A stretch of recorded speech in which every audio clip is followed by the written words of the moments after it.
Labanan sa Strait of Hormuz sa kasagsagan ng ceasefire. Dalawang oil tankers ng India hindi nakaligtas sa pag-atake ng Iran.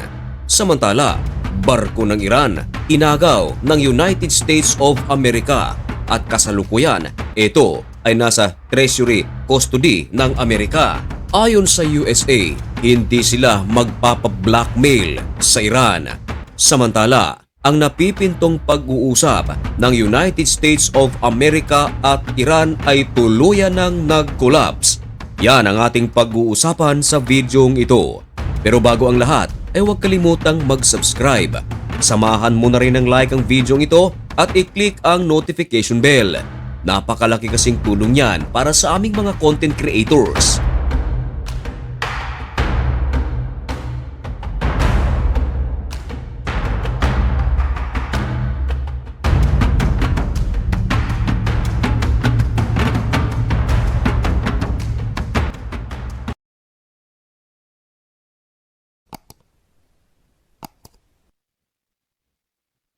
Maligayang pagbabalik mga kaibigan. Kumusta kayong lahat? Ngayon ay April 20, 2026 at nagbabaga na naman at napakabagong balita ang ating ihahatid sa inyo.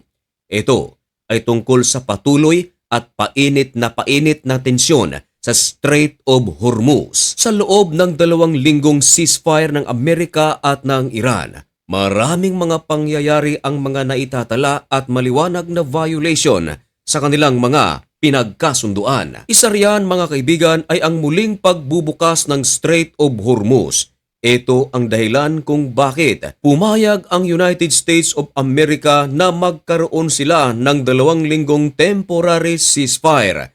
Hindi sana ito tatanggapin ni US President Donald Trump, pero nangako kasi ang Iran na kanilang bubuksan ang Strait of Hormuz. Kaya napilitan si US President Donald Trump na tanggapin ito. Isa pang hirit ng Iran, ang patuloy na pag-atake ng Israel sa Hezbollah ng Lebanon kinakailangan daw itong ihinto.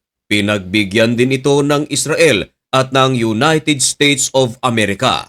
Pero sa lahat ng mga ibinigay ng Amerika at Israel, ang ginawa ng Iran, muling isinara ang Strait of Hormuz. At sa pagsasara ng Strait of Hormuz, napakaraming mga naitatala na talaga namang pinag-uusapan ng buong mundo. Marami tuloy ang mga nangangamba na mawalan na ng bisa ang 2 weeks na ceasefire ng magkabilang panig.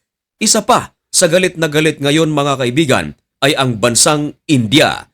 Nagsalita ang Prime Minister ng India na si Narendra Modi at tahasang pinagbintangan ang Iran na may kagagawan sa naturang pag-atake sa kanilang 2 oil tanker vessels na dumaan sa Strait of Hormuz. Kaya naman, ang ginawa ng India, agad na pinatawag ang ambassador ng Iran sa India at pinagpapaliwanag sa naturang insidente. Pero ang tanging sagot lamang ng Iran na ang relasyon o pagkakaibigan ng Iran at ng India ay nananatiling matatag. Pinag-uusapan ngayon ito ng mga analyst na kung matatag ang kanilang relasyon o pagkakaibigan, bakit inatake ng puwersa ng Iran ang 2 oil tankers ng India? Marami ang mga nagdududa rito sapagkat nauna na kasing ipinahayag ng Iran na lahat ng mga barko na dadaan sa Strait of Hormuz na may relasyon sa Amerika at Israel ay kanilang aatakihin. Uulitin ko mga kaibigan, lahat ng mga barko na may relasyon sa Amerika at Israel ay kanilang tatargetin. At ngayon, tinarget ang 2 oil tankers ng India. Ano ang ibig sabihin nito? Napakagandang tanong. Gaya ng aking tanong, nakapag-subscribe ka na ba? Hindi rin natin masabing nagkamali ang Iran sa kanilang ginawa sapagkat bago sila magsagawa ng pag-atake ay meron munang babala ang Iran. Sa Iranian Navy ay meron silang tinatawag na Channel 16 at dito idinaan ang kanilang babala. Maliwanag ito na maririnig. Pakinggan natin ng mabuti. Will be targeted if they try to pass the Strait of Hormuz out. In Persian Gulf and Oman Sea, this is Iranian Sepa Navy calling you on Channel 16. The Strait of Hormuz is still closed. We will open it by the order of our leader Imam Khamenei. not by the tweets of some idiot.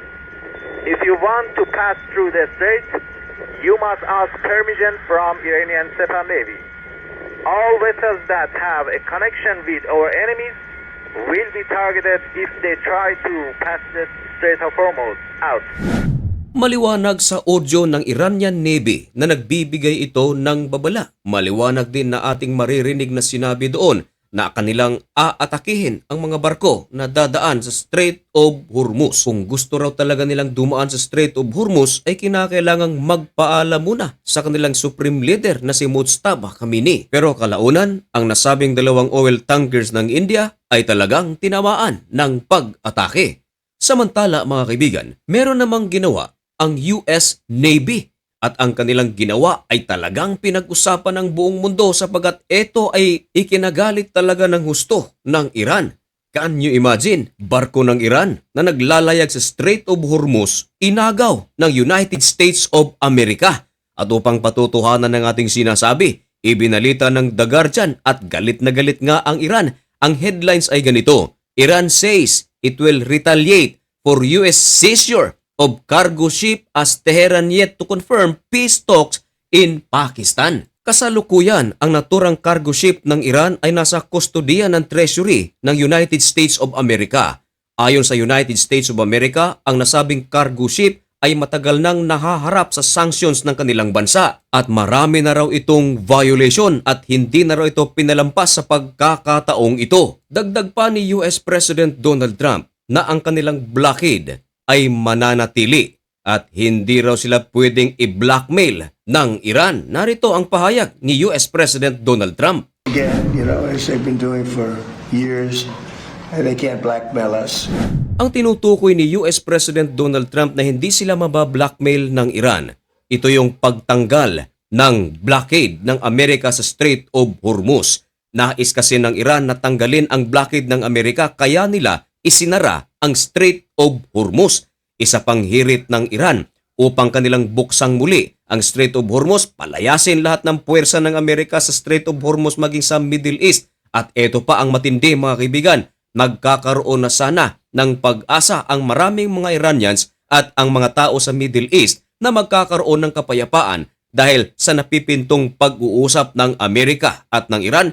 Pero ang lahat na ito ay nag-collapse. Hindi dadalo ang Iran sa naturang pag-uusap. Nako, patindi ng patindi ang tensyon sa Strait of Hormuz. Ano kaya ang magiging susunod na kapalaran ng West Asia at ng Middle East? At kung ano man yan ay isa sa ating mga tututukan dito lang sa channel na ito. Kaya kung nais mong maging updated at kung gusto mo ang ganitong mga contents at baka naman bago ka lang sa channel na ito ay huwag kalimutang mag-subscribe. Hanggang dito na lamang muna ang video ito. May God bless you and thank you so much for watching. Goodbye.